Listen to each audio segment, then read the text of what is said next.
ನಮಸ್ತೆ ಸ್ನೇಹಿತರೆ, ನಾನು ನಿಮ್ಮ ವಿಠಲ್ ಹುಕ್ಕೇರಿ. ಈ ದಿನದ ವಿಶೇಷ ಸಂಚಿಕೆ ನೈಸರ್ಗಿಕ ಕೃಷಿ.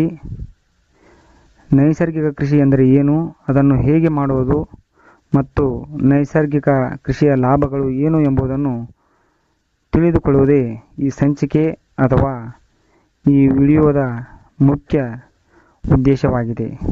ಸ್ನೇಹಿತರೆ, ಈ ನೈಸರ್ಗಿಕ ಕೃಷಿ ಮಾಡುವ ಮೊದಲು ನಮಗೆ ಬೇಕಾಗಿರುವುದು ಒಂದು ದೇಶಿ ಆಕಳು ಅಥವಾ ಹಸು. ಈ ದೇಶಿ ಹಸುವಿನ ಕೆಲಸ ಏನೆಂದರೆ, ದೇಶಿ ಹಸುವಿನ ಗೋಮೂತ್ರ ಹಾಗೂ ಸಗಣಿಯು ಅತ್ಯಂತ ಶ್ರೇಷ್ಠವಾಗಿದ್ದು ನೈಸರ್ಗಿಕವಾದ ಬೆಳೆ ಬೆಳೆಯಲು ಬಹಳಷ್ಟು ಅನುಕೂಲ ಮಾಡಿಕೊಡುವುದು. ಈ ದೇಶಿ ಹಸುವಿನ ಸಗಣಿ ಹಾಗೂ ಗಂಜಲದಲ್ಲಿದೆ. ಹಾಲು, ಮೊಸರು, ತುಪ್ಪ, ಸಗಣಿ, ಗೋಮೂತ್ರದಿಂದ ಪಂಚಗವ್ಯಗಳನ್ನು ತಯಾರಿಸುವುದರ ಮೂಲಕವೂ ಸಹಿತ ಭೂಮಿಗೆ ಹಾಕಿ ಭೂಮಿಯನ್ನು ಸಮೃದ್ಧಗೊಳಿಸುವುದಾಗಿದೆ. ದೇಶಿ ಆಕಳ ಸಗಣಿ, ಗೋಮೂತ್ರ ಹಾಗೂ ಅದರ ಇನ್ನುಳಿದ ಉಪ ಉತ್ಪನ್ನಗಳಿಂದ ಭೂಮಿಗೆ ಉಪಯೋಗಿಸಿದಾಗ ಭೂಮಿಯು ಸಮೃದ್ಧವಾಗುವುದರಲ್ಲೇ ಅಲ್ಲದೆ ಹ್ಯೂಮಸ್ ಅಪಾರ ಪ್ರಮಾಣದಲ್ಲಿ ಹೆಚ್ಚಾಗುವುದು. ಒಂದು ಅಂದಾಜಿನ ಪ್ರಕಾರ ಭಾರತ ದೇಶದಲ್ಲಿ ಒಟ್ಟು 50 ಪ್ರಕಾರದ ದೇಶಿ ಆಕಳ ತಳಿಗಳು ನಮ್ಮ ಭಾರತ ದೇಶದಲ್ಲಿವೆ. ಅವುಗಳಲ್ಲಿ ಮುಖ್ಯವಾದವುಗಳೆಂದರೆ ಜವಾರಿ, ದೇವನಿ, ಕಾಸರಗೋಡು, ಬರಗೂರು, ಕಂಗಾಯಂ, ಅಂಬ್ಲಚೇರಿ, ಖಿಲಾರಿ, ಕೃಷ್ಣ, ನಿಮಾರಿ, ಮಲೆನಾಡು ಗಿಡ್ಡ, ಗಂಗಾವತಿ, ಕೆಂಕಾತ ಇನ್ನೂ ಅನೇಕ ತಳಿಗಳಿಂದ ಸಮೃದ್ಧವಾಗಿ ಮತ್ತು ನೈಸರ್ಗಿಕವಾಗಿ ಕೃಷಿಯನ್ನು ಮಾಡಬಹುದಾಗಿದೆ. ಸ್ನೇಹಿತರೆ, ನೈಸರ್ಗಿಕ ಕೃಷಿ ಎಂದರೆ ಏನೂ ಕೆಲಸಗಳನ್ನು ಮಾಡದೆ ಕೇವಲ ತನ್ನಷ್ಟಕ್ಕೆ ತಾನೇ ಬೆಳೆ ಬಂದು ಲಾಭ ತಂದುಕೊಡುತ್ತದೆ ಎಂದು ಭ್ರಮೆಯನ್ನು ಇಟ್ಟುಕೊಳ್ಳಬೇಡಿ. ಇಲ್ಲಿಯೂ ಸಹಿತ ಕೆಲಸಗಳನ್ನು ಮಾಡಲೇಬೇಕಾಗುತ್ತದೆ. ಆದರೆ ಕಡಿಮೆ ಕೆಲಸ ಹಾಗೂ ಅತಿ ಹೆಚ್ಚಿನ ಲಾಭ ಈ ನೈಸರ್ಗಿಕ ಕೃಷಿಯಲ್ಲಿ ಸಿಗುತ್ತದೆ. ಹಾಗೂ ಕೃಷಿಗೆ ಮಾಡಬೇಕಾದಂತಹ ಖರ್ಚುಗಳು ಸಹಿತ ಕಡಿಮೆಯಾಗುತ್ತದೆ. ನಾವು ಮಾಡುವ ಯಾವುದೇ ಕೃಷಿ ಇರಲಿ, ರಾಸಾಯನಿಕ ಅಥವಾ ಸಾವಯವ ಅಥವಾ ನೈಸರ್ಗಿಕ ಕೃಷಿ, ಈ ಮೂರೂ ಕೃಷಿಯಲ್ಲಿ ಕಳೆ ಕಸಗಳನ್ನು ನಿರ್ವಹಣೆ ಮಾಡಲೇಬೇಕಾಗುತ್ತದೆ. ನೈಸರ್ಗಿಕ ಕೃಷಿ ಎಂದರೆ ಏನು ಎನ್ನುವ ತಿಳುವಳಿಕೆಗಾಗಿ ನಾನು ಈ ಮೊದಲನೇ ಅಧ್ಯಾಯವನ್ನು ಮಾಡಿರುತ್ತೇನೆ. ನೈಸರ್ಗಿಕ ಕೃಷಿ ಎಂದರೆ ಪರಿಸರದಲ್ಲಿ ಲಭ್ಯವಿರುವ ವಸ್ತುಗಳನ್ನು ಉಪಯೋಗಿಸಿಕೊಂಡು ಅತಿ ಕಡಿಮೆ ಖರ್ಚಿನ ಬೇಸಾಯ ಕ್ರಮವೇ ಈ ನೈಸರ್ಗಿಕವಾದಂತಹ ಕೃಷಿಯಾಗಿದೆ. ನಾವು ನೈಸರ್ಗಿಕ ಕೃಷಿಯನ್ನು ಹೇಗೆ ಮಾಡುವುದೆಂದರೆ, ಪದ್ಮಶ್ರೀ ವಿಜೇತರಾದಂತಹ ರಾಷ್ಟ್ರ ಪ್ರಶಸ್ತಿ ವಿಜೇತರಾದ ಶ್ರೀ ಮಾನ್ಯ ಸುಭಾಷ್ ಪಾಳೇಕರ್ ಅವರು ಹೇಳಿದ ನೀತಿಯೇ ನೈಸರ್ಗಿಕ ಕೃಷಿಯಲ್ಲಿ ಅತ್ಯಂತ ಶ್ರೇಷ್ಠವಾಗಿದೆ. ಶ್ರೀ ಸುಭಾಷ್ ಪಾಳೇಕರರು ಹೇಳಿದಂತೆ ಮನೆಯಲ್ಲಿ ಒಂದು ದೇಶಿ ಆಕಳು ಇರಬೇಕು. ದೇಶಿ ಆಕಳಿನಿಂದ ಬರುವ ಸಗಣಿ ಮತ್ತು ಗೋಮೂತ್ರವನ್ನು ಉಪಯೋಗಿಸಿಕೊಂಡು ಬೇಸಾಯ ಮಾಡುವ ಕ್ರಮವೇ ಈ ನೈಸರ್ಗಿಕವಾದ ಕೃಷಿಯಾಗಿದೆ. ಶ್ರೀ ಸುಭಾಷ್ ಪಾಳೇಕರರು ಹೇಳಿದಂತೆ ಹಾಲಿಗೆ ಒಂದು ಸ್ವಲ್ಪ ಹುಳಿ ಹಾಕಿದರೆ ಹಾಲು ಹೆಪ್ಪಾಗುತ್ತದೆ. ಆ ಹೆಪ್ಪಾದ ಹಾಲಿನಿಂದ ಮೊಸರು ತೆಗೆಯಬಹುದು, ಮಜ್ಜಿಗೆ ತೆಗೆಯಬಹುದು, ತುಪ್ಪ, ಬೆಣ್ಣೆಯನ್ನು ಮಾಡುವಂತೆ ಭೂಮಿಗೂ ಕೂಡ ಜೀವಾಮೃತ ಎಂಬ ಹೆಪ್ಪು ಹಾಕಲೇಬೇಕು. ಈ ಜೀವಾಮೃತ ಹೇಗೆ ತಯಾರಿಸುವುದು ಎಂಬ ಬಗ್ಗೆ ಅನೇಕ ಜನರ ವಿಡಿಯೋಗಳು ಯೂಟ್ಯೂಬ್ ಹಾಗೂ ಫೇಸ್ಬುಕ್ಗಳಲ್ಲಿ ಇವೆ. ಅವುಗಳನ್ನು ನೋಡಿ ತಿಳಿದುಕೊಳ್ಳಬಹುದು. ಅಥವಾ ಮುಂದಿನ ದಿನಗಳಲ್ಲಿ ನಾವು ಅದರ ಬಗ್ಗೆ ಕೆಲವೊಂದು ವಿಡಿಯೋಗಳನ್ನು ಹಾಕಲಿದ್ದೇವೆ.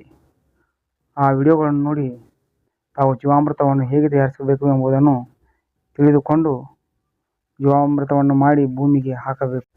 ಈ ನೈಸರ್ಗಿಕ ಕೃಷಿಯಲ್ಲಿ ಜೀವಾಮೃತ ಅಷ್ಟೇ ಅಲ್ಲದೆ 3 ಮುಖ್ಯವಾದ ಚಕ್ರಗಳಿವೆ. ಅವು ಯಾವೆಂದರೆ, ಮೊದಲನೆಯದು ಜೀವಾಮೃತ, ಎರಡನೆಯದು ಬೀಜಾಮೃತ, ಮೂರನೆಯದು ಮುಚ್ಚಿಗೆ. ಮುಚ್ಚಿಗೆ ಅಂತಂದರೆ ಭೂಮಿಯಲ್ಲಿ ಕಸ ಕಳೆಗಳು ಏಳಲಾರದ ಹಾಗೆ ಭೂಮಿಯನ್ನು ಸಂಪೂರ್ಣವಾಗಿ ಮುಚ್ಚುವುದಾಗಿದೆ. ಮುಚ್ಚಿಗೆಯಲ್ಲಿ 3 ರೀತಿಯ ವಿಧಗಳಿವೆ. ಅವು ಯಾವುವು ಎಂದರೆ, ಮೊದಲನೆಯದು ಜೀವಂತ ಮುಚ್ಚಿಗೆ, ಎರಡನೆಯದು ಮಣ್ಣಿನ ಅಥವಾ ಮೃದಾಚ್ಛಾದನ ಮುಚ್ಚಿಗೆ, ಮೂರನೇದಾಗಿ ಕಾಷ್ಠಾಭಾವನ ಅಥವಾ ಕಸಕಡ್ಡಿ ತರಗಲೆಗಳಿಂದ ಮುಚ್ಚಿಗೆ. ಈ ರೀತಿಯಾಗಿ 3 ರೀತಿಯ ಕ್ರಮಬದ್ಧವಾದ ಮುಚ್ಚಿಗೆಗಳಿವೆ.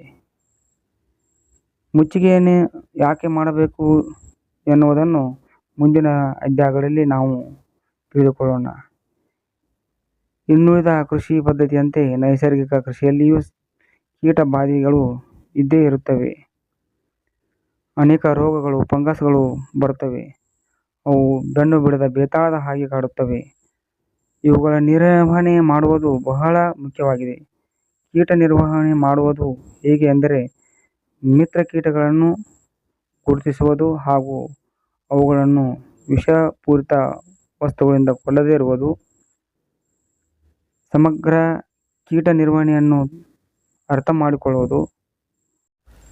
ಮನೆಯಲ್ಲಿ ಸಿಗುತ್ತಿರತಕ್ಕಂತಹ ವಸ್ತುಗಳಾದಂಥ ಮಜ್ಜಿಗೆ, ಗೋಮೂತ್ರಗಳಿಂದ ಸಹಿತ ನಾವು ರೋಗಬಾಧೆಗಳನ್ನು ಹತೋಟಿ ಮಾಡಬಹುದಾಗಿದೆ. ಅದರ ಜೊತೆಗೆ ನೀಮಾಸ್ತ್ರವನ್ನು ಸಹಿತ ಮಾಡಬಹುದು.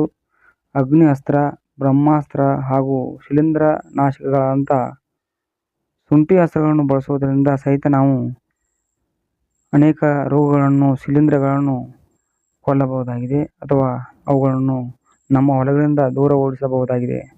ಆದ್ದರಿಂದ ನೀಮಾಸ್ತ್ರ, ಶುಂಠಿ ಅಸ್ತ್ರ ಹಾಗೂ ಈ ಬ್ರಹ್ಮಾಸ್ತ್ರಗಳನ್ನು ಉಪಯೋಗಿಸಿಕೊಂಡು ನಮ್ಮ ಹೊಲದ ರೋಗಗಳನ್ನು, ಬಾಧೆಗಳನ್ನು ಕಡಿಮೆ ಮಾಡಬಹುದಾಗಿದೆ.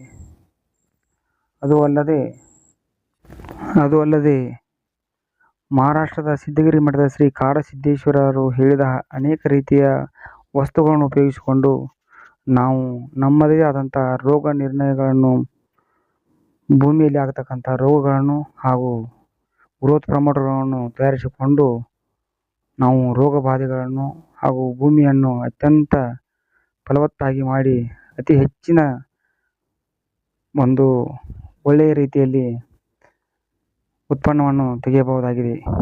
ನಿಸರ್ಗ ಅಥವಾ ನೈಸರ್ಗಿಕ ಕೃಷಿಯ ಲಾಭಗಳು ಏನು ಎಂಬುದನ್ನು ನಾವಿಲ್ಲಿ ತಿಳಿದುಕೊಳ್ಳಲು ಮೊದಲಿಗೆ ಹೇಳಿದಂತೆ ಕಡಿಮೆ ಖರ್ಚು, ಉತ್ತಮ ಬೆಳೆ, ಭೂಮಿಯಲ್ಲಿ ಸಾವಯವ ಇಂಗಾಲದ ಸ್ಥಿರೀಕರಣಕ್ಕಾಗಿ ಭೂಮಿ ಮೃದು ಆಗಲು ಈ ನೈಸರ್ಗಿಕ ಕೃಷಿಯನ್ನು ಮಾಡಬೇಕಾಗಿದೆ.